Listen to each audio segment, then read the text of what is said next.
Olha, gente, o Zé Antônio já está comigo aqui, porque o Zé Antônio estava devidamente uniforme. Aliás, foi ele mesmo que falou. Ele está todo petista hoje aqui. Para o desespero dos bolsonaristas, viu? Olha, são 12 horas mais 14 minutos. Então, eu queria começar a coluna Ponto de Vista de hoje exatamente tocando nesse assunto da preocupação da Justiça Eleitoral. E eu não estou falando especificamente da Justiça Eleitoral do Estado do Ceará. Afinal de contas, já há decisões do Tribunal Superior Eleitoral, da Justiça Suprema da Eleitoral do Brasil, lá em Brasília, com a preocupação do envolvimento das facções criminosas nas eleições gerais deste ano. Existem aí duas possibilidades de tratar o assunto, em casos que já aconteceram, por exemplo, no Rio de Janeiro, onde, embora não tivesse condenação definitiva, culpa formada e devidamente o processo com o trânsito em julgado, a Justiça Eleitoral, por entender que já há uma participação do candidato, do agente público, que se põe a sociedade para ser eleito, já tem um envolvimento com as facções, já foi barrada a candidatura nesses casos lá no Rio de Janeiro. A intenção é que aconteça isso aqui também no estado do Ceará, isso que o Ministério Público Eleitoral quer. E uma outra situação é que durante o processo eleitoral, durante o curso da eleição, se for comprovado também que perca também o direito à candidatura e caso passe por isso aí, seja cassado imediatamente. Eu pergunto a vocês, Antônio, e é uma pergunta que já foi feita ontem também em vários grupos de imprensa: tem razão a Justiça Eleitoral de se preocupar que as facções entrem no poder de forma legal, de forma correta, embora que imoral, através do processo eleitoral devidamente constituído no Brasil? Boa tarde, José. Boa tarde, Ciro. Boa tarde, ouvinte da Serra Grande FM. Um prazer que se renova para participar mais de uma vez desse momento. Minha cabeça tem sido pouca, meu raciocínio tem sido pouco, para discorrer sobre tanta disfuncionalidade que acontecem, disfuncionalidades, que é uma coisa bem no plural, que acontecem no nosso país. Eu, escutando aqui sua pergunta e me lembrando que a justiça devia começar a se preocupar com ela própria. Porque quando tem uma confusão numa eleição que vai resolvido na comarca, de algum jeito, é mais ou menos rápido. Aí quando parte para o tribunal regional, aí o direito pesa muito menos do que as amizades, o compadrio e o peso financeiro de quem está se defendendo ou acionando a justiça. Isso precisava acabar. A justiça precisava ser justa, precisava ser equilibrada, precisava tratar os problemas com justiça. Para poder a justiça ser rigorosa com os outros, ela tem que ser rigorosa com ela mesma. Tem que começar a se corrigir, se consertar. Porque a justiça está cheia de disfuncionalidades.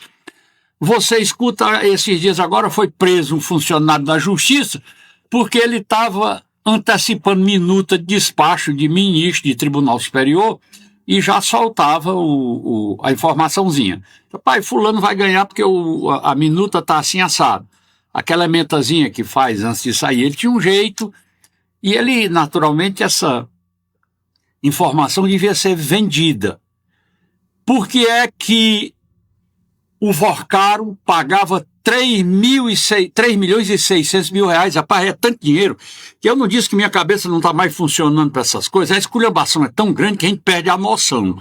O Vorcaro tinha um contrato de 130 milhões com a mulher do ministro Alexandre de Moraes, que era considerado até um dia desse o sujeito mais sério do mundo. Para quê? Se não tem nenhuma causa na justiça patrocinada pela doutora Viviane Barsi de Moraes, mulher do ministro Alexandre de Moraes, o que era que o Vorcaro estava fazendo? O que era que ele estava pagando? Na realidade, era um salário para o ministro. É preciso a pessoa ser muito inocente para imaginar que era um contrato real de advocacia. O contrato era um disfarce. Quando um membro graduado da Justiça apela para uma pilantragem desse nível, o que é que a gente vai esperar de político, me diga? O camarada vê um exemplo desse, o Toffoli, também um ministro do Supremo Tribunal Federal, para ficar só em 2 casos. Eu não sei se quando bulir mais nessa história do Vorcaro, do Banco Master, se não aparece mais coisa. E eu lembro aqui, vou repetir a conversa do Tio Zavascki, que eu até já usei essa figura na semana passada. O Tio Zavascki disse, no tempo da Lava Jato, que o sujeito puxava uma pena, vinha uma galinha. E eu já mudei. A coisa é mais superlativa. Agora é assim, você puxa uma pena, vem um avestruz, tá certo? Que é um ave de mais de 100 quilos. Nós estamos desse jeito aí. Aí você tem um caso de um Vorcaro desse aí que se infiltra em todo canto, é como água de enchente. Eu não sei se o ouvinte já prestou atenção, eu já passei por isso sentado na barreira de um rio, na hora que vem chegando na cabeça d'água, a primeira enchente do rio, a gente olha a água invadindo todo lugar que está mais baixo uma coisinha. Quando eu me lembro do Vorcaro, eu me lembro dessa cena. O Vorcaro fez isso como água de enchente, ele se infiltrou onde pôde. Tá certo? Ele saiu botando os tentáculos dele em todo lugar. Tem na guerra que se usa mina terrestre, tem mina marítima, tá certo? Ele minou em todo canto, ele botou as minas dele em todo lugar, em qualquer lugar podia explodir alguma coisa ao comando dele. Ele gastou muita grana para isso. O cara tem 3 jatos, 3. Tem um Falcon 7X que ele voa de Paris até Tóquio sem reabastecer. Ele é um trijato para carregar 12 pessoas, é um avião de alto luxo. O nego, quando entra lá, pensa que está no outro mundo quando entra num avião desse. É uma coisa que a gente não consegue nem imaginar como é luxuoso. Um sujeito que tinha uma frota de 3 jatos e ele é só um vivente, é porque ele tinha que atender muitas pessoas que tinham ligações com ele. Aí, o camarada, isso vai se espalhando. O cara diz assim, rapaz, eu tava precisando fazer coisa, rapaz, procura o Vorcaro, ele é legal, tá certo? Ele é mão aberta, ele dá dinheiro para isso, para aquilo outro. Aí a turma começa a achar que aquilo é uma coisa comum, normal, corriqueira, e é para ser daquele jeito mesmo. É como o Brasil está vivendo uma fase agora do negócio da emenda. É o sujo falando do mal lavado. Depois começou a emenda, eu não vou nem lá para trás dizendo que começou, não, eu vou só pegar de um tempo desse para cá. No governo passado, diziam que as emendas de um deputado era tipo 36 milhões. Aí já falavam mal e queimaram, isso foi assunto de campanha política em 2022 e tal. E agora não passa de 60, chega em 70, não é o dobro. Essas coisas não têm limite, elas são crescentes. Isso é como um vício, na realidade, porque é um vício. Não tem um vício das bets aí, que eu não sei nem o que é. Então eu não sei direito o que é bet, tá certo? Mas eu sei que é alguma coisa que não é muito direita. E eu tenho até medo de saber direito o que é, tá certo? Porque às vezes a gente fica tão indignado, e já é tanta coisa para me indignar, que eu nunca mudei, eu continuo. Quando eu percebo alguma coisa que minha consciência acusa como uma coisa ilegal, como uma coisa ruim, eu não consigo disfarçar. Pois bem, então nós estamos vivendo um período em que tudo está errado e o erro é banalizado. Nós estamos falando da sua pergunta a respeito da justiça ficar mais rigorosa, com o negócio de facção criminosa, se meter na eleição e tal. Aí será que a parte ruim, as alas podres que tem dentro do judiciário, não são também uma organização criminosa? Não merece também esse nome? Se tem um juiz que recebe dinheiro para poder dar um parecer favorável, dar um voto favorável, alguma coisa assim, isso para mim tem a funcionalidade de uma organização criminosa. A gente sabe como é que funcionam essas coisas. A gente não pode nem dizer, eu às vezes cometo, tá certo?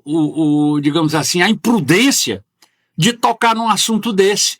Você sabe, o cara diz, rapaz, vai ter o julgamento dia tal, aí o fulano já organizou lá o juiz tal e o outro juiz tal, não sei o que, vira e mexe, que eu não vou nem dizer de forma muito clara, porque até brada os céus, como dizia minha mãe, mas é assim. Você recebe, por exemplo, tem um julgamento numa comarca, que no primeiro grau ainda funciona mais ou menos direito. Por enquanto, é só por enquanto, porque vai piorar. Eu não posso deixar de lembrar, falando isso aqui, que eu fui prefeito do município de Croatá.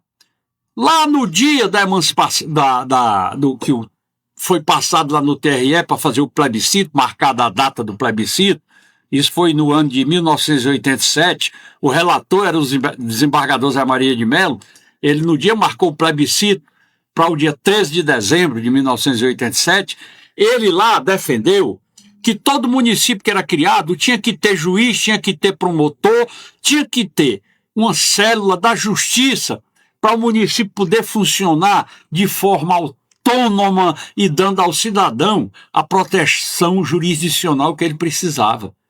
E emancipado o município, eu fui o primeiro prefeito e eu fui cobrar essa posição do desembargador Zé Maria de Mello. E ele prontamente agiu.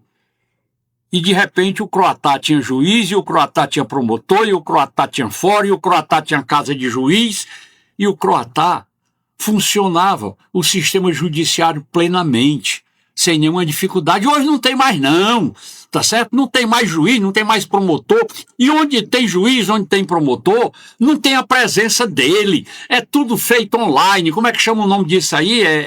Virtual. Home office. Sei lá, não, como é que chama? É uma audiência virtual, Isso, né? isso. A audiência virtual. Como é que pode? Um juiz na audiência virtual, ele não vê os olhos do cara que está sendo acusado ou do cara que está se defendendo, porque você, pelo olhar da pessoa, eu tenho esse treinamento de vida. Eu conheço quando a pessoa está mentindo, eu conheço quando a pessoa vai mentir, não é preciso ser adivinho, é só uma expertise que a gente desenvolve com o tempo. A gente percebe quando a pessoa vai mentir, não tem quem consiga mentir segurando os olhos dentro dos seus olhos. O cara quando vai mentir, a pupila balança, tá certo? Dá um sacolejado, ele não consegue manter firme o olhar. Aí o juiz perde essa percepção, não pode funcionar que preste. Uma justiça onde um juiz de uma comarca está há 2 anos na comarca e nunca pisou lá. Eu não sei qual é o nome que se dê para isso, eu não conheço adjetivo no dicionário da língua portuguesa que se possa usar para qualificar uma indecência dessa. Essa justiça eu não vejo com força moral para estar com esse tipo de preocupação com a organização criminosa, porque, embora que os que estão preocupados com isso sejam pessoas puríssimas, sejam vestais da decência, da mais pura decência que você possa imaginar, a justiça não tem uma funcionalidade apreciável. Isso é uma coisa do Brasil. Vai ver se lá nos Estados Unidos, se na Suíça, se na França, juiz faz audiência sem estar olhando para a cara das pessoas que participam da audiência. Isso é coisa de Brasil. Foi por causa da pandemia? Foi que isso começou. Agora, um costume que era por causa de uma situação de exceção, não era para ter tido continuidade. A pandemia se acabou. A pandemia que tem agora no Brasil é a pandemia da falta de vergonha nos 3 poderes. E isso precisa mudar, porque isso contamina a população, isso contamina a juventude. Que futuro nós vamos ter num país onde a juventude tem como exemplo de vida, de comportamento, uma esculhambação dessa que tem no Brasil? Se isso não mudar, o Brasil não tem futuro. É melhor a gente voltar a ser colônia de Portugal. 12h mais 28 minutos. Deixa eu dar uma passadinha aqui à turma que está acompanhando a gente através das nossas redes sociais. Tânia Maria, boa tarde. Ciro, sempre assistindo seu maravilhoso programa. Muito obrigado. Zé Nilton também está conosco. Chaguinha Souza também acompanhando a gente. Deixa eu abraçar aqui a Pessoa, o Marcos Souza, o Francisco Antônio Schmidt, o Eulis, a Lucélia, a Ana Tatá, o Paulo Simões, o perfil Voz do Povo GBA, a Alcione também está conosco aqui. Manda um abraço para o meu amigo Eudes, da Eudes Veículo, também acompanhando a tribuna da Serra Grande, para abraçar a Natália, a Maria Patrícia também acompanhando a gente, um forte abraço também para você, minha amiga Claudiana, que está acompanhando a gente, o Roberto, o Norberto, também irmãos, ligadinhos conosco aqui na tribuna da Serra Grande FM. Zé Antônio, um outro assunto que é top de linha para hoje é exatamente dessa semana na política local. A gente teve no início, lá no fim de semana passada, a visita de Ciro Gomes ao São João de Maracanã, onde ele foi recepcionado pelo seu antigo desafeto político, o Roberto Pessoa, atual prefeito, que é pai da Emília Pessoa, deputada federal, e que está no grupo de oposição junto com Ciro Gomes, pleiteando aí a eleição 2026. Ontem foi a vez do grupo de situação, Camilo Santana e Companhia Limitada, que a gente fala Camilo Santana porque o Elmano não tem o mesmo destaque que tem o senador Camilo Santana. A gente observa até nos eventos onde estão Camilo Santana e Elmano de Freitas, o Elmano de Freitas é um mero coadjuvante nesse tipo de situação. Mas ontem eles também estiveram lá no mesmo São João, sendo recepcionados também pelo mesmo Roberto Pessoa. O Roberto que declarou que vai votar sim no Elmano de Freitas, recebeu o Ciro como o estadista que e estava na sua função de líder da comunidade do município, mas declarou que vai votar no Elmano, vai votar no Capitão Wagner, que é da chapa do Ciro Gomes, ou seja, é meio que uma salada. Isso acontece também no mesmo momento que o presidente do PT, lá do município da região do Cariri, declarou que vai votar sim no Lula, mas vai votar no Ciro, que é uma coisa que também chamou a atenção. A gente está vendo muita... De Brejo Santo, presidente do PT de Brejo Santo. Que é um município grande, viu, gente? Ou seja, a gente está vendo, Zé Antônio, uma verdadeira salada na política do estado do Ceará. Eu tenho visto muita gente dizer que vota Lula e vota Ciro. Tenho também ouvido gente dizer, e aí vi um perfil aqui do Mucamba, aqui no Pé de Serra aqui, o rapaz saiu numa feira entrevistando as pessoas, não era vídeo editado, era vídeo ao vivo, tá certo? E as pessoas dizendo, uns dizendo que votava Teve até um voto muito interessante, Antônio, que era uma pessoa dizendo que votava no Flávio e no Elmano. No Flávio do Elmano. Mas a gente vê uma verdadeira salada. Eu queria que você comentasse a posição do Dr. Roberto Pessoa, prefeito de Maracanaú, que é um homem muito respeitado na política do estado do Ceará, e queria que você comentasse também essa salada de opções, que as pessoas estão pegando um pedacinho ali da manga, um pedacinho ali da uva, um pedacinho ali do kiwi, e estão fazendo a sua própria salada. É uma coisa muito brasileira, a salada de frutas, né? Vamos ter a salada de votos. Para a época da política. Mas eu vou começar pelo voto do Flávio com o Elmano.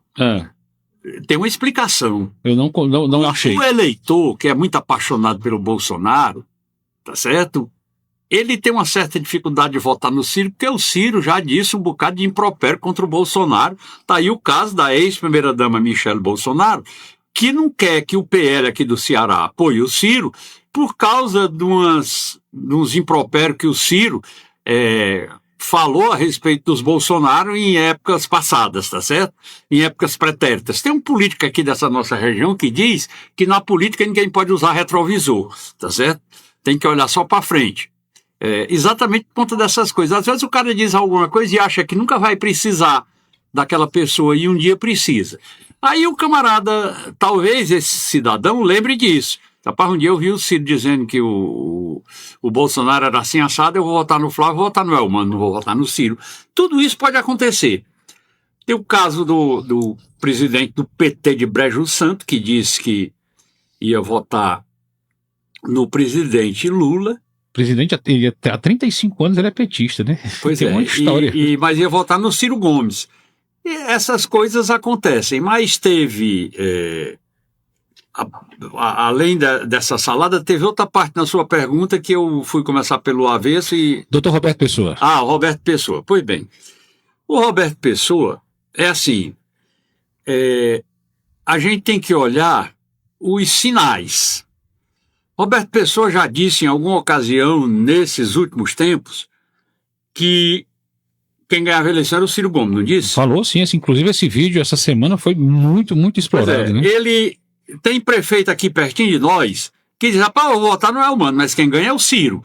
Então, esse camarada é mais cabo eleitoral do Ciro do que do Elmano. Embora que ele vá votar no Elmano. Tá certo? Ele vota, mas como ele reconhece quem vai ganhar é o outro, ele não vai ter muito ânimo para lutar. Porque quando o camarada acha que o outro ganha, ele acha também que qualquer esforço em sentido contrário vai ser perdido. E, normalmente, político tem faro, não é só cachorro não, tá certo? Eu não estou aqui sacaneando cachorro não, tá certo? Com todo respeito. Mas político também tem faro. O político percebe as coisas, ele sente, ele anda no meio do povo e ele percebe. Ele sabe que não adianta fazer força. Eu lembro aqui de mim, não é porque eu tenho aqui de camisa vermelha hoje não, tá certo? Que eu nem prestei atenção. Eu peguei a camisa e vesti, aí quando chega aqui a camisa é vermelha. Tá certo? Aí o Ciro começou dizendo aqui que eu estava petista, que eu estava de camisa vermelha. Olha, a primeira vez que eu votei no presidente Lula foi em 89. Olha a sua tela aí, até a hora certa é vermelho, ó. Olha aí na sua tela. Olha aí, ó. Hora certa. O que tem? Na sua tela aí do seu computador, do seu retorno, ó. A hora certa também é em vermelho, ó. A hora certa é vermelho? Olha aí. Cantinho de baixo da sua tela do lado direito. Eu tô vendo. Tá Mas não é por causa da blusa. minha camisa, não. É o computador. É o computador, exatamente. O computador petista. Pois bem, eu votei no presidente Lula em 89, no tempo que ele era o famoso sapo barbudo, como chamava o Leonel Brizola. o Brizola. Aí minha mãe também chamava ele de sapo barbudo, porque ela ouviu o Brizola. O Brizola era popular, a turma gostava do Brizola. Todo mundo imaginava que quem fosse disputar a eleição com o Collor fosse o Brizola, que era quem ia para o segundo turno, e nem foi. Pois bem, e eu era prefeito de Croatá, era o primeiro ano de gestão, era 1989. Eu tinha ganhado a eleição com folga, eu tinha tido mais voto, minha maioria foi maior do que os votos do adversário. E eu fui conversar com o Zé Maria Melo, que era ele tinha sido prefeito de Guaraciaba e me apoiou na candidatura lá em Croatá. E ele me deu um conselho que não foi correto. Ele disse: Antônio, vamos fazer assim, agora a gente deixa o povo à vontade, quando for no segundo turno, a gente escolhe um rumo. E esse não era o conselho correto. Naquele primeiro turno era para ter votado no candidato do nosso partido, que era o Ulisses Guimarães. É tanto que eu não fiz campanha no primeiro turno, mas eu dizia a todo mundo que ia votar no Ulisses Guimarães. O Ulisses Guimarães perdeu no Croatá por 20 e poucos votos, sem ninguém trabalhar, mas só porque eu dizia. Se eu tivesse trabalhado, eu tinha feito uma maioria folgada e tinha ficado famoso no Brasil inteiro. Porque ele aqui no Ceará só ganhou em Poranga. Eu acho que foi o Abdoral, trabalhou para ele lá, né? Ele ganhou só em Poranga. O resto ele perdeu em todo canto. No Brasil todo teve 4% dos votos. Pois bem, aí, quando foi no segundo turno, eu tinha dito ao povo que no segundo turno ia votar, porque eu tinha ouvido o conselho do Zé Maria, e fiquei dizendo às pessoas, eu digo, olha, eu vou votar no primeiro turno no Ulisses Guimarães, que é o candidato do meu partido, aí no segundo turno eu vou fazer campanha, vou trabalhar.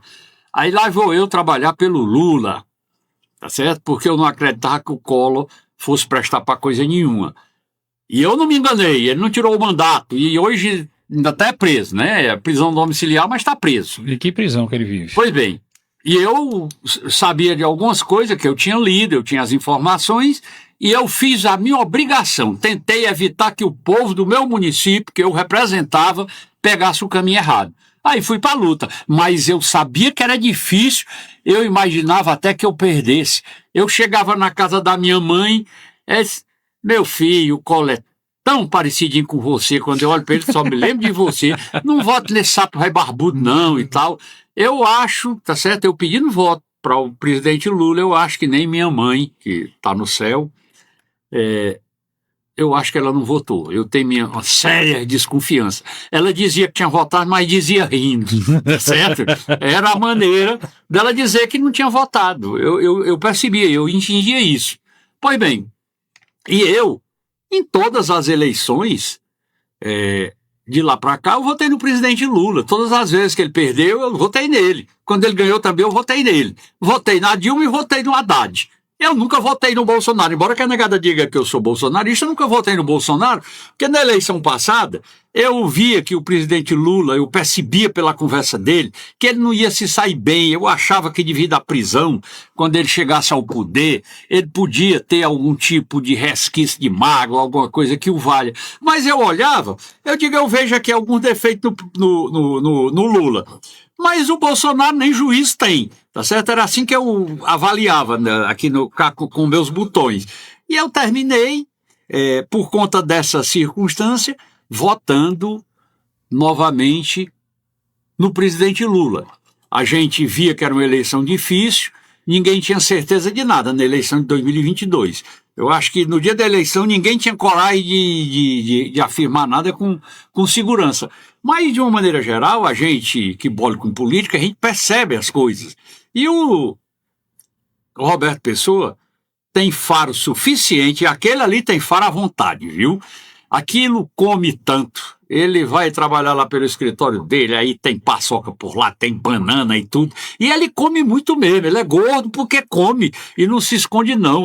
A merenda dele é desse jeito. Paçoca de carne de sol, rapadura, banana, é desse jeito aí a merenda dele. Eu algumas vezes já tive a oportunidade de beliscar alguma coisa dentro do gabinete dele, é desse jeito aí. Um cara agradabilíssimo, gente boa, sincero, ele diz o que pensa. Ele não se incomoda de alguém ficar desagradado com as coisas que ele diz. Ele vota de um lado e acha que quem ganha é o outro, tá certo? O Faro é do lado do Ciro Gomes, tá certo? E o Compromisso é do lado do Elmano. Mas o Compromisso eu acho que é pessoal, porque quem acha que quem ganha é o outro não vai se esforçar. Olha, gente, agora são 12 horas mais 39 minutos, dando sequência aqui, Zé Antônio, o nosso bate-papo aqui. Chamou a atenção a manifestação dada ontem pelo PGR, porque ele foi contra a decisão do Alexandre de Moraes. Todos ficaram perplexos ontem quando foi publicado o parecer da Procuradoria-Geral da República, exatamente contra a suspensão da lei da dosimetria, que reduz inclusive a pena do próprio Bolsonaro, que foi determinada pelo ministro Alexandre de Moraes. Na sua opinião, o PGR, o Paulo Gonet, se colocou contrário exatamente à posição do Alexandre de Moraes. Ele apontou que o judiciário, Zé Antônio, não deve intervir em questões internas do Congresso Nacional, reforçou que a lei deve permanecer em vigor enquanto o mérito dos questionamentos no Supremo não é julgado, disse ainda que não individualiza benefícios, não menciona pessoas determinadas, não se limita formalmente a fatos do 8 de janeiro, nem condiciona sua incidência à existência de condenações específicas proferidas pelo Supremo Tribunal Federal. Todo o Brasil se chocou com a posição do Paulo Gonet. E aí, José? Eu me lembrando aqui da Inconfidência Mineira, liberdade ainda tardia, né? Libertas que passaram tarde. Eu vivi o suficiente para escutar isso do Paulo Gonet, tá certo? Eu acho que ele descobriu o que você que tem consciência. Eu acho que ele descobriu que tem consciência, porque essas coisas a gente vê, tem uma declaração, um vídeo que circula na internet do Rui da Costa Pimenta, que é do PCO, Sim. Partido da Causa Operária, que ele diz o que eu sempre digo e não me escondo para dizer. A gente já colocou aquele vídeo aqui. O julgamento do dia 8 de janeiro foi uma farsa, aquele não foi julgamento. Como é que você julga por organização criminosa armada? Condena a pessoa por associação criminosa armada? Golpe de Estado, abolição violenta do Estado Democrático de Direito, nada disso aconteceu aqui, rapaz.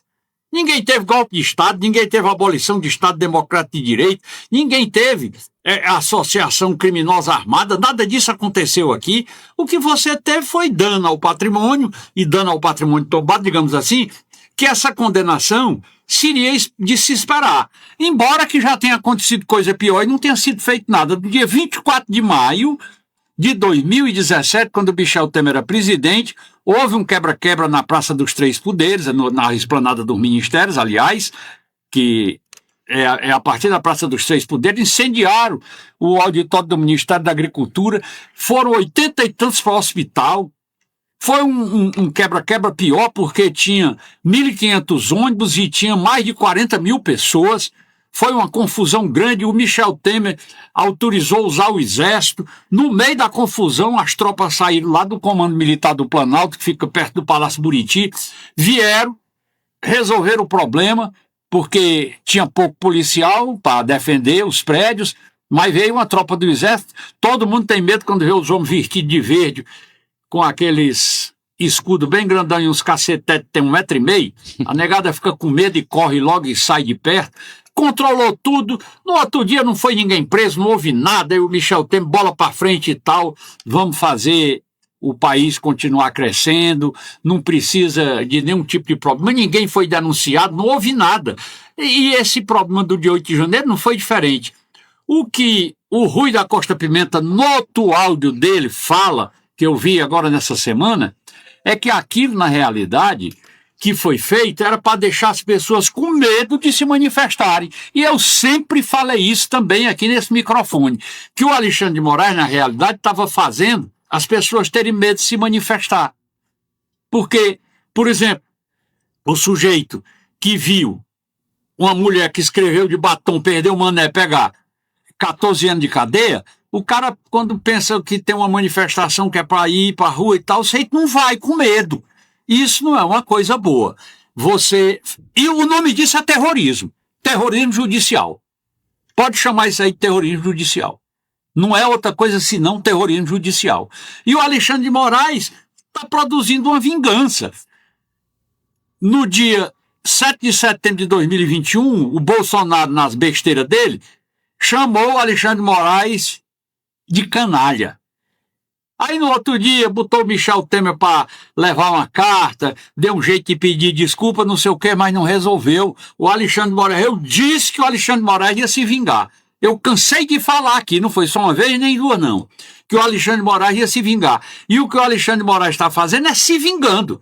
Não está aplicando justiça. E a justiça tem o direito de ser imparcial, de ser dura, de ser bem aplicada, mas ela não tem direito de se vingar de ninguém.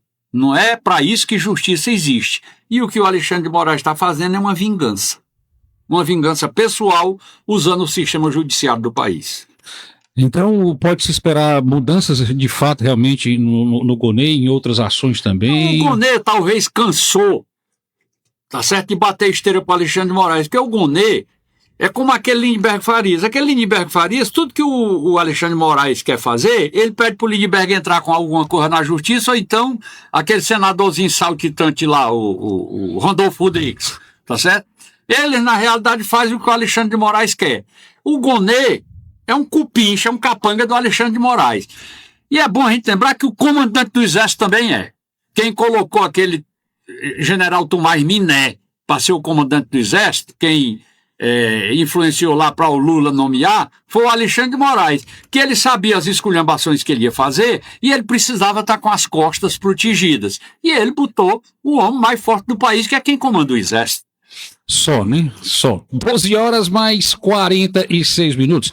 Vou pedir um pouquinho de paciência ao Zé Antônio, porque eu quero que ele entenda bem essa pergunta, porque é uma coisa que foi trazida aí a público pelo Roberto Cláudio, que muita gente não conhecia. Eu fiquei admirado que os próprios colegas de imprensa nunca tinham visto, analisado essa questão aqui do estado do Ceará. Ó, o senhor Camilo Santana, senador da República, acusa o Ciro Gomes de trair a Isolda Sela. O Roberto Cláudio, durante um podcast em Fortaleza, ex-prefeito de Fortaleza, ele contou a história de quem realmente traiu a Isolda Sela. E foi buscar os fatos que eu relatei essa semana aqui, agora, essa semana depois porque eu não sabia que nem os próprios colegas de imprensa tinham conhecimento, mas eu coloquei aqui e vou colocar de novo para que o Zé Antônio comente. Por quê? Analisem bem. Isolda Sela não foi candidata ao governo por conta de uma decisão plenária do diretório do PDT no ano de 2022, que decidiu pela candidatura do ex-prefeito Roberto Cláudio. Ponto. O Camilo Santana não aceitou que a Isolda não fosse a candidata, lançou o Elmano de Freitas e aí elegeu o Elmano de Freitas governador do estado.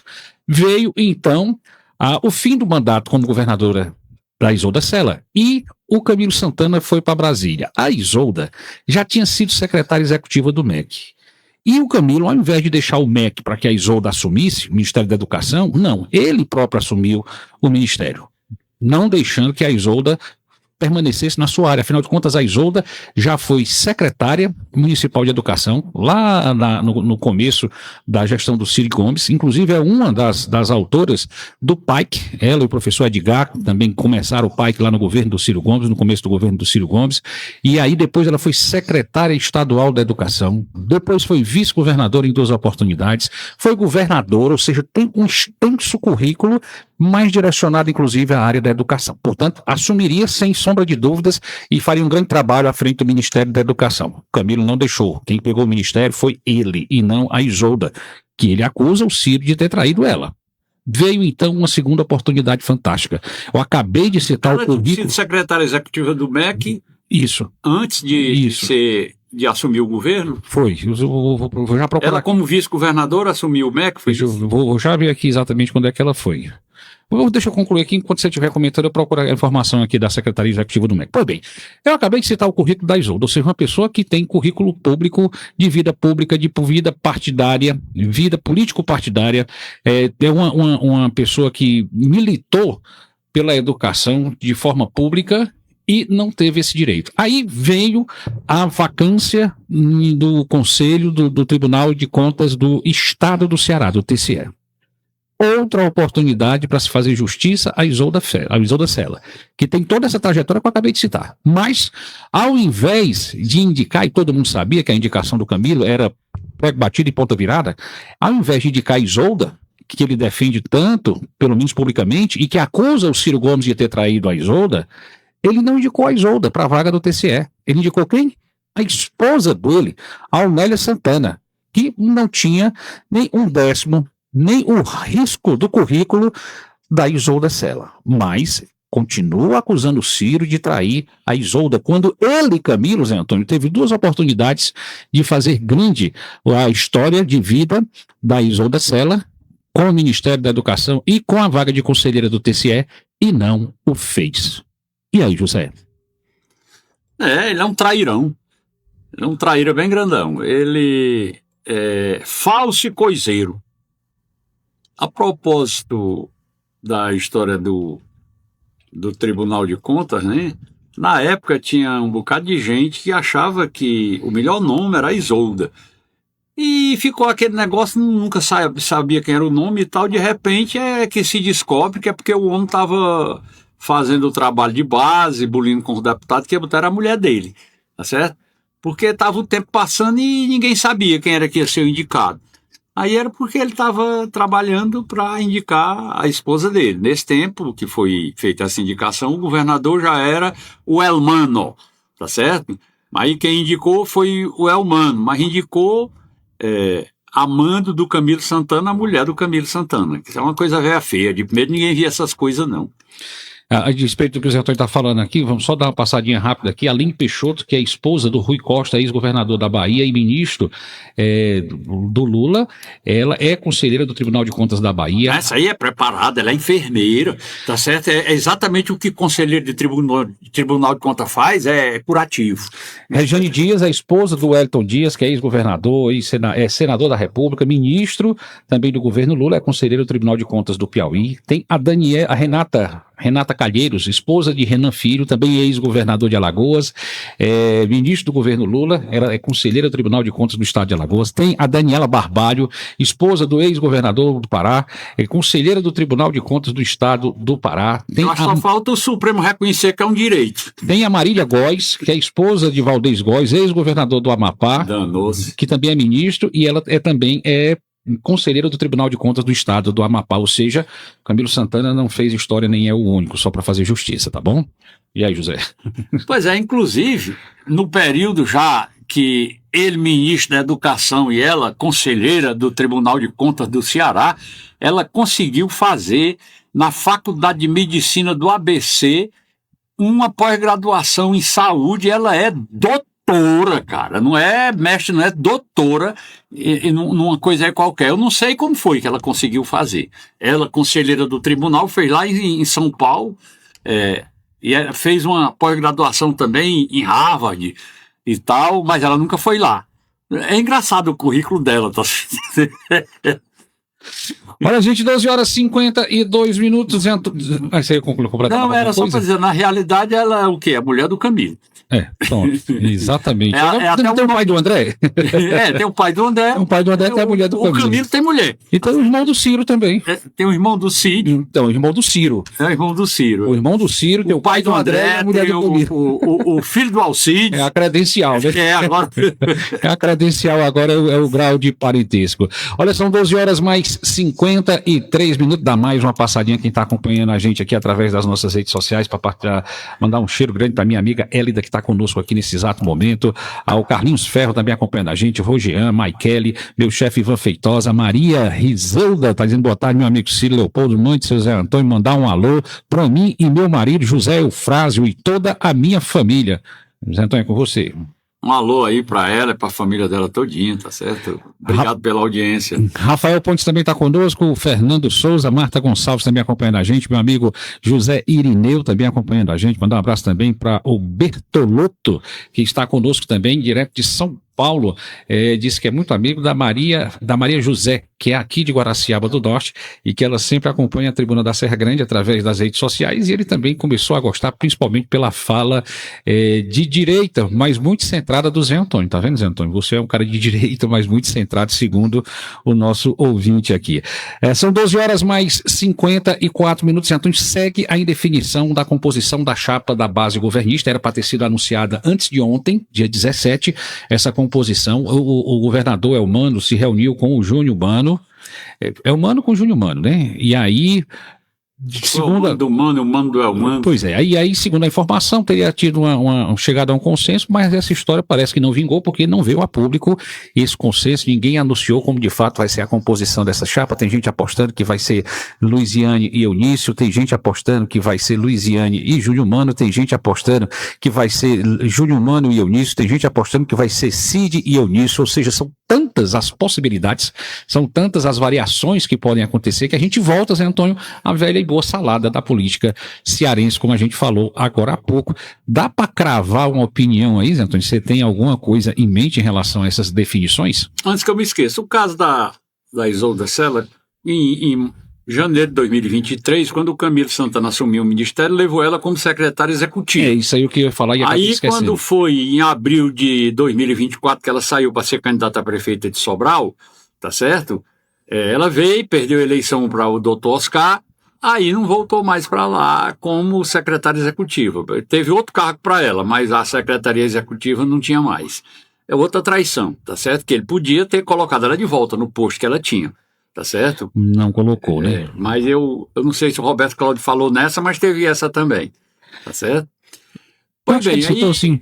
Você estava perguntando aí a respeito dessa salada aí das possibilidades do Senado, da chapa de Senado. Mas toda eleição é sempre assim. Quando você vai chegando perto da escolha de candidato, isso é em município, em estado, em país, é desse jeito mesmo, tem essa confusão. O camarada que tem a obrigação de decidir, ele fica escutando a opinião de um e de outro e de outro. Falta é ficar maluco. E no final das contas, quase sempre ainda toma a decisão errada, porque é tanta confusão que acontece, é tanto puxa-encolhe. Esses dias agora o senador Cid Gomes estava defendendo uma alternativa de serem candidatos a deputado federal o Júnior Mano e a Jordana, mulher dele, e o Cid não ser candidato a nada, e a chapa ser a Luiziane Lins e o Eunício. Ele defendeu essa posição que eu achei até sensato, tá certo? Já que tem essa dificuldade, porque existe um veto do Camilo Santana ao Júnior Mano, tá certo? O Cid não está tendo força para emplacar o Júnior Mano. O Camilo só aceita se for o Cid, porque ele não confia no Cid. Gato ruivo disso usa, disso cuida. Como ele é um trairão, ele acha que se o Cid não for candidato a senador, o Cid vai ficar deitado eternamente em berço esplêndido lá na Serra da Meruoca, lá na Palestina, que aqui tem uma Palestina, tá certo? Uma Palestina do Cid. Vive em paz. Aqui não tem confusão com uma Palestina lá do Oriente Médio, não. Ele quer colocar o Cid no olho do furacão, que ele quer ver o circo pegar fogo, ele quer ver os irmãos se desentendendo, ele quer que alguém use, digamos assim, dizendo aqui, fazendo uma brincadeira de mau gosto, ele quer que o Cid vá de reta escarradeira para cima do irmão. É isso que ele quer, tá certo? Ele quer ver o pau quebrar. É isso que ele quer. Vai ver? Eu acho que não. Eu tenho a impressão que vai aparecer algum tipo de conciliação. Ora, eu estou vendo o Paulo Gonet defender alguma coisa que não é a vontade do Alexandre de Moraes, tá certo? O impossível acontece. Eu, de repente, a negada diz que eu sou bolsonarista, eu estou aqui de camisa vermelha, tá certo? Até a hora do relógio aqui é vermelha também, tá certo? Eu, na realidade, queridos ouvintes, eu procuro dar minhas opiniões aqui de acordo com a minha consciência. Eu não sou de direita nem de esquerda porque o meu espectro ideológico real, e eu agora estou no local certo do ponto de vista partidário, eu sou social-democrata por convicção há várias décadas, Foi por isso que na fundação do PSDB eu fui para lá. Exatamente porque eu sempre admirei a social-democracia alemã, eu sempre achei que era o tipo de governo ideal para o nosso país. Eu sou social-democrata por convicção. Eu acho que tem muita coisa boa na direita, tem muita coisa boa na esquerda, tem muita coisa boa no centro. E a social-democracia usa as coisas boas da direita, as coisas boas da esquerda e as coisas boas do centro. É um tipo de espectro político ideológico que representa bom senso. E às vezes, um social-democrata falando, você acha que ele é de direita. Às vezes você acha que ele é de esquerda. E às vezes você percebe que ele é realmente de centro. Ser social-democrata não é fácil. Num país como o Brasil, que é extremamente polarizado, tudo que você diz aqui é interpretado. Aqui ninguém presta mais atenção a fato nem a conversa. É versão, é narrativa. Tudo no mundo é desse jeito aí. O camarada vê você dizendo alguma coisa, já imagina as coisas. O camarada fala alguma coisa que não é muito boa, digamos, para a esquerda. Esse cara é um bolsonarista, embora que o cara nem se lembre do Bolsonaro. Se ele falar alguma coisa que não seja muito boa para a esquerda, embora que ele seja de esquerda, tá aí o cara lá do Brejo Santo, que é do PT a vida toda, e vai votar no Ciro Gomes. Aí a negada vai dizer que ele é bolsonarista, tá certo? O Brasil virou essa coisa aí. Isso é péssimo. É péssimo você viver num país polarizado. Aqui, infelizmente, as pessoas imaginam. Quando você está falando alguma coisa, as pessoas já imaginam, pela forma como você está dizendo, pelo assunto que você está se referindo, se é alguma coisa que pode, digamos assim, não ser boa para o lado do PT, o cara, rapaz, esse cara está defendendo o Bolsonaro, embora que o cara nem se lembre que o Bolsonaro existe, diz logo que está defendendo. É de lascar. Eu sei que essa percepção das pessoas, dizer que eu sou bolsonarista, é porque as pessoas às vezes não prestam atenção. Eu não defendo o Bolsonaro. Eu critico a justiça que está sendo usada de forma inconveniente, inadequada, ilegal, para perseguir o Bolsonaro. Isso não quer dizer que eu adote o Bolsonaro, que eu seja bolsonarista, que eu gosto das coisas do Bolsonaro, de forma nenhuma. Eu sempre critiquei, no tempo que o Sérgio Moro comandava a Operação Lava Jato, eu criticava direto, eu cansei de falar nesse microfone aqui, nesse mesmo horário, eu baixava o pau no Sérgio Moro, eu dizia que ele estava perseguindo, que ele estava prendendo as pessoas para obrigar as pessoas a delatarem. Eu falei várias vezes do caso do Marcelo Odebrecht, eu digo, esse cara está preso há 19 meses sem culpa formada, que é para obrigar ele a delatar, ele terminou delatando. Eu cansei de falar, ele tinha 2 filhas, uma de 10 anos, outra de 12 anos. Vivia separado das filhas dele. Isso é uma malvadeza, uma perversidade que o Sérgio Moro está fazendo com o Marcelo Odebrecht. Eu cansei de falar isso. Eu falava também agora, ultimamente, na prisão do Mauro Cid. Foi pior. O Mauro Cid foi preso para delatar o Bolsonaro do jeito que o Alexandre de Moraes queria. Tem vídeo, o Alexandre de Moraes dizendo que já tem parecer favorável da Procuradoria, tem pedido da Polícia Federal, e se ele não disser a verdade ele estava querendo dizer, na realidade, o que ele queria que o Mauro Cid dissesse. Você volta para a cadeia e a investigação contra seu pai, sua mulher e sua filha, que é maior de idade, vão continuar. Isso é uma ameaça braba, nem o Sérgio Moro não fez isso, não chegou a esse ponto, não. Aí foi baseado a condenação nisso aí, nessa delação, que ele fez 9 delações, o Mauro Cid.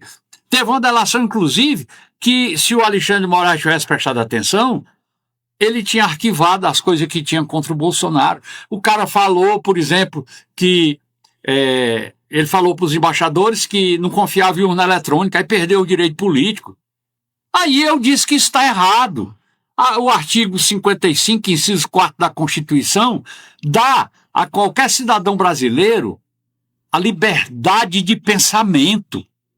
É livre a manifestação do pensamento vedado do anonimato. Está escrito na Constituição. Então você que manifestou o pensamento. Isso não quer dizer que eu seja bolsonarista. quer dizer que eu sou legalista. Eu sempre fui condicionado a obedecer lei.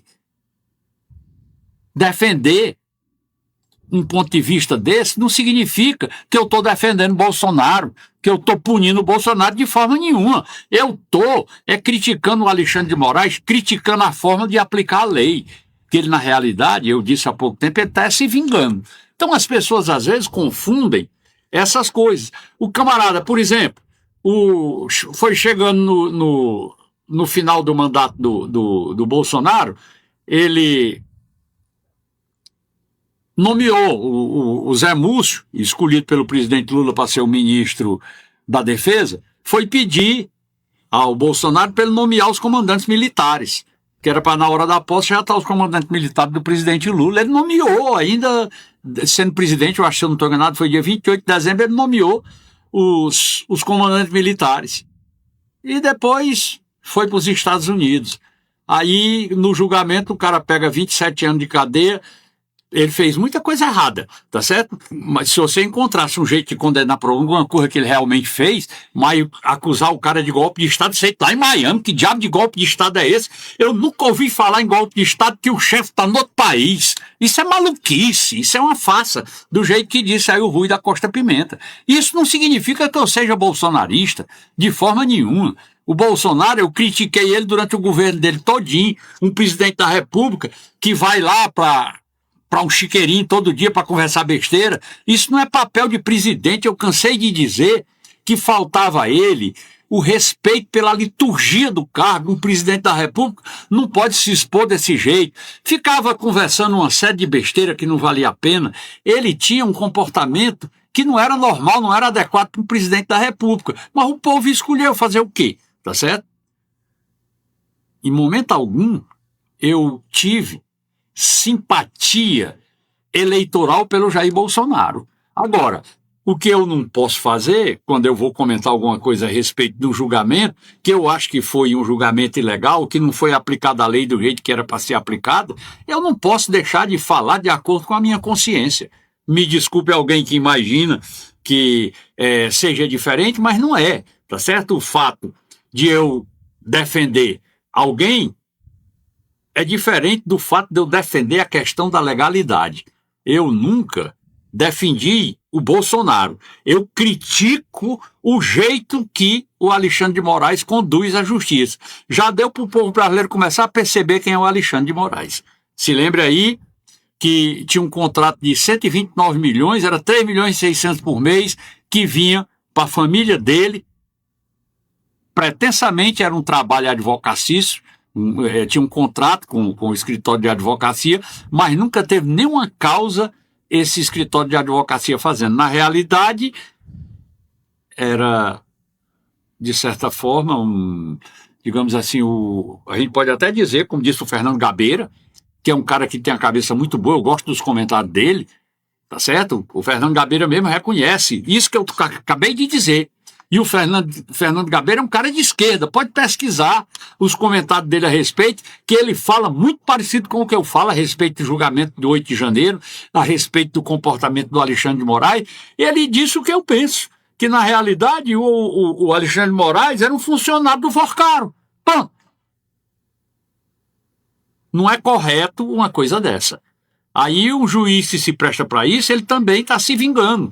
Ele, agora, enfim, é maluquice aí que dá no meio da canela.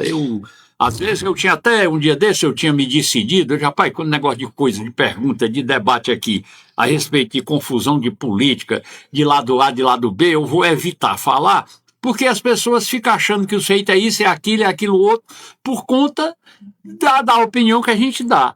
Quando a gente dá uma opinião, eu também sabia, se eu quisesse dar uma opinião para as pessoas acharem que eu era desse lado aqui. Mas eu não vou fazer isso, tá certo? Ou eu falo com sinceridade ou então fico calado. Olha, são 13 horas mais 8 minutos. Antônio, essa semana foi bem movimentada em Brasília. Primeiro a questão do Hugo Mota e do Ciro Nogueira. O Hugo Mota não admitiu mas pediu de fato, as conversas estão aí, 22 milhões que o Vorcaro intermediasse aí e liberasse essa grana para a cunhada dele. Tava dando dinheiro a todo mundo, ele disse, eu vou pedir o meu. Aí teve também um hotel Four Seasons lá em Lisboa, Portugal, uma suíte fantástica, tinha até pessoas encarregadas de manter a privacidade do Ciro Nogueira e do Hugo Mota, a pedido do próprio Vorcaro. O Hugo Mota disse que foi lá, mas voltou logo e tal, tentou se desvencilhar. Isso, passado da terça para a quarta, vem a quinta-feira, madrugada, e explode a operação da Polícia Federal em endereços pertencentes ao líder do PT no Senado Federal, senador Jacques Wagner, para quem não sabe, ex-governador da Bahia, lá onde tudo começou em relação ao Banco Master e os contratos públicos do senhor Daniel Vorcaro através de um negócio lá que era feito para pagar cesta de alimento para o pessoal, para as pessoas da Bahia. Fato é, vem aí a questão de jatos disponibilizados, vem aí a questão de apartamento de luxo, e aí o Jacques Wagner, depois de falar com o Lula, vem a público usando o nome do Lula para tentar se defender, falando das décadas de amizade que tem com o presidente Lula, que já conversou com o presidente Lula, dando a entender de que o Lula estaria pronto para defender qualquer que fosse a situação. Os interlocutores direto do Planalto disseram que o Lula e os medalhões não gostaram nem um pouco do Jacques Wagner ter dito que tinha conversado com o Lula e ter insinuado que o Lula estaria ali pronto para blindá-lo em relação a qualquer coisa. Ou seja, o que antes era chamado Bolsomaster, Zé Antônio, agora chega a vez do PT Master. E agora, José? Rapaz, é assim, o Daniel Vorcaro, eu falei no começo dessa nossa conversa de hoje, que ele é mais ou menos como água de enchente, ele ia entrando onde podia. Ele fazia isso para poder ter tentáculo em todo lugar. Ele procurava se aproximar de todo mundo, dava um jeito para ir na presença de um, na presença do outro, para fazer uma delicadeza, para fazer uma generosidade com um, com o outro e tal. Ele queria que todo mundo ficasse devendo um favorzinho a ele, porque era importante para o tipo de planejamento que ele tinha, que ele já entrou nisso, já pensando em fazer pilantragem. Ele não entrou nesse negócio aí pensando em comer maná do céu, não. Ele já entrou mal intencionado. Aí, o cara, mão aberta, dando dinheiro a todo mundo, é muito fácil aparecer gente para pedir empréstimo para a cunhada. A cunhada, às vezes, é o cara mesmo, tá certo? Chama a cunhada para não dizer que está pedindo para si. Rapaz, eu estou pedindo aqui porque é para minha cunhada, tá certo? Fosse para mim, eu não tinha coragem de fazer esse pedido. Falso, né? Aquele carinha, que você falou no nome dele aí, o presidente da Câmara, Hugo Mota, ele é falso. Eu lembro quando ele foi candidato e o que ele disse durante a candidatura dele para ser presidente da Câmara, eu fiquei com a fé danada naquele cara, tá certo? Eu não vou deixar de ter fé em paraibano, não, que eu conheci muito paraibano macho, tá certo? Homem, sério, mas aquele ali é pilantra, tá certo? Ele não vale muita coisa, não, o Hugo Mota. Ele é um camarada dissimulado, falso. Ele diz uma coisa e faz outra, babão, o cara puxa saco. Ele não é boa coisa, não, de forma nenhuma. E essa confusão do Banco Master, na realidade, eu já falei isso aqui, que um dia desse tinha um escândalo de um jeito, aí queimou não sei quem, aí um pouco mais aconteceu escândalo, aí já queimou gente do outro lado. E eu disse aqui um dia que essa história de repente há uma tendência que a pesquisa agora tá boa pro fulano. Foi nesse tempo que eu me lembro que eu pensei comigo, rapaz, não vou mais dar opinião a respeito disso, mas eu andei falando aqui que não vai faltar escândalo. Quando terminar de perder a graça um escândalo, e às vezes antes de perder a graça, às vezes não espera não, tá certo? Foi como corrida de revezamento. O sujeito vai correndo para revezar e quando chega perto o outro já sai correndo com um pauzinho na mão entregando. Tá desse jeito aí a esculhambação aqui no Brasil. É como corrida de revezamento. Tem um escândalo desse, você acabou de citar aí, com um lado, com um pouco mais, já o escândalo muda para o outro lado, um pouco mais muda para o outro lado. Ninguém sabe em que é que vai dar isso, não. Esse Vorcaro se meteu em todo canto que você possa imaginar. Eu acho que a gente ainda não viu nada. Eu tenho a impressão que ainda vem muita coisa pior, muita coisa cabeluda aí pela frente.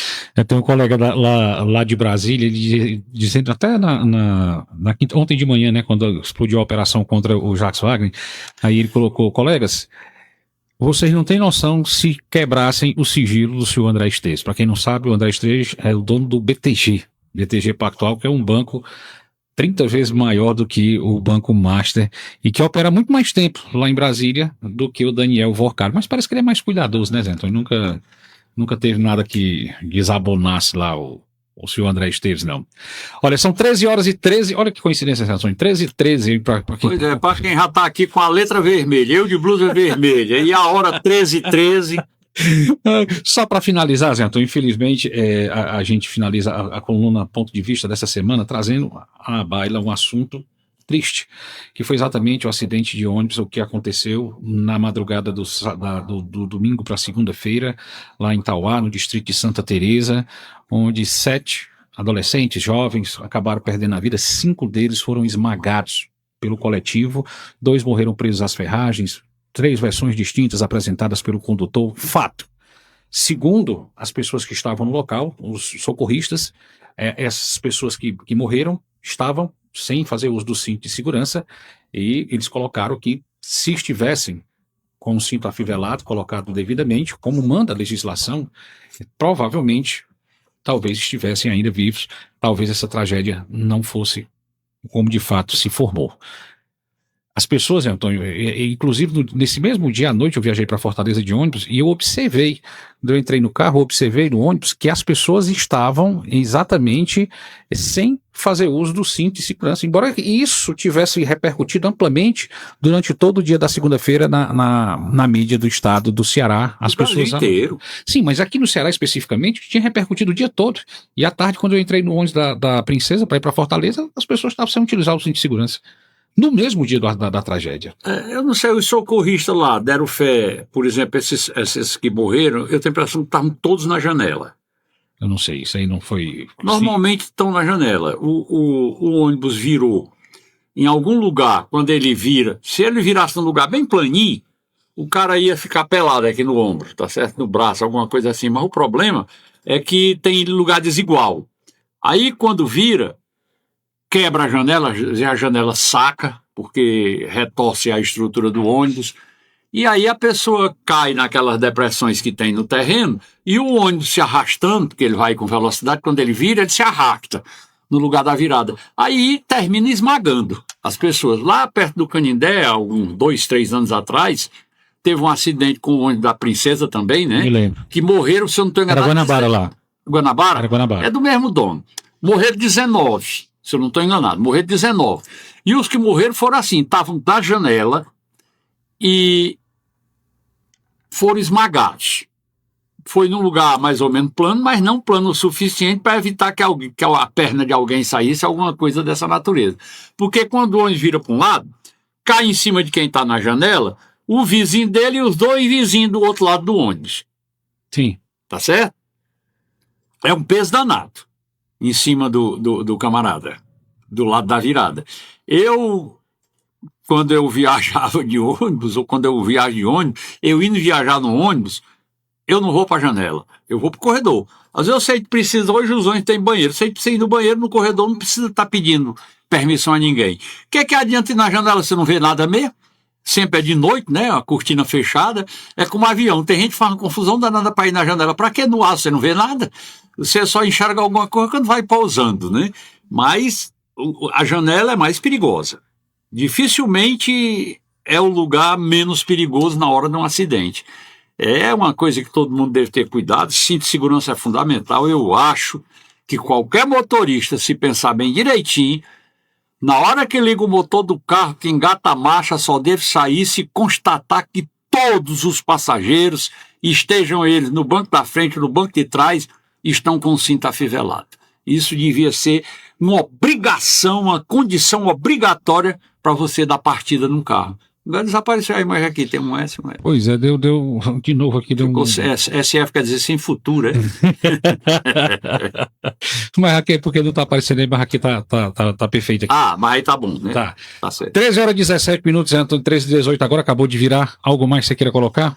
Pedir desculpa aos ouvintes, tá certo? Às vezes, se você, querido ouvinte, entende que eu disse alguma coisa que não lhe agradou, tá certo? Me desculpe, me perdoe, eu procuro falar da forma mais sincera possível, eu sempre busco um equilíbrio com a minha consciência. Eu tenho, nesse tempo que faço rádio, que participo aqui dessa coluna, eu tenho sempre procurado ser coerente e sincero, e falar as coisas de acordo com a minha consciência. Às vezes tem alguma coisa que eu passo um bocado de tempo sem ser compreendido. Um dia, né, as pessoas compreendem. Eu xingava o Sérgio Moro no tempo que a imprensa brasileira todinha dizia que ele era um santo. Ele ia para Nova York, para Londres, para Paris, fazer palestra. Era o cabo mais decente do mundo. Aí teve um tempo que todo mundo no Brasil esculhambava com ele, eu me calei, tá certo? Porque ele fez muita coisa errada, mas fez muita coisa certa também. Aí, de repente, tem desde 2019 que eu xingo o Alexandre de Moraes. Estão começando a perceber que não é flor que se cheire. Devagarzinho vão percebendo. Eu tenho a obrigação de me informar direitinho, porque eu aqui no papel de comunicador, de comentarista, eu tenho o dever de enxergar um pouco adiante, de formar opinião, de mostrar às pessoas, tá certo? Não formar opinião, mas de levar informação para as pessoas formarem opinião de forma balizada. É isso que eu procuro fazer. Se algum dia você escutar alguma coisa de mim que não acho muito adequada, tenha uma paciência, deixa o tempo confirmar se é ou não adequado. Obrigado aí pelo carinho da audiência e até a próxima sexta-feira, se Deus quiser.